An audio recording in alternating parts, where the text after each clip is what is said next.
तो दोस्तों देखिए हाल ही में एक गाना आ गया है समर सिंह का, हार गईनी बेलना से मार के आना था। तो वो लोग उनके बता दें कि जो मारे वाली बात थी है वो भतारे के मारे वाली बात हुई बेलना से। तो उनके बता दें कि ये सिंगर के बारे में तो समर सिंह हवा फीमेल सिंगर शिल्पी राज हैं। आ वीडियो में जे काम करत बा उ महिमा सिंह है। तो लोग समझ रहलन कि वीडियो में कितना मजा आवेला, मतलब गाना कितना हिट हो जाई। गाना सुनबा तो बहुत शानदार लगत ह, काहे से कि समर सिंह का ही गाना ह। समर सिंह भैया के जानते हो कि एक नंबर का हिट गाना चलत इस समय। उससे पहलवा भी आई रहल चूहे मोर जवानी में हुआ वाला कितना ज्यादा वायरल सॉन्ग रहल, बहुत ज्यादा पे पब्लिक गाना के सुनल, बहुत अच्छा प्यार दिलत। ओइमे के शायद इहो गाना हो सकता समर सिंह क।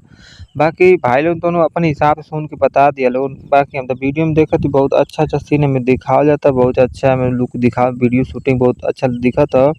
बाकी तोलन गाना के सुन के बतियलन कि गाना कैसन लगत तोलन के ने तम नेक्स्ट वीडियो में मिलत है। हम हार गने बेलना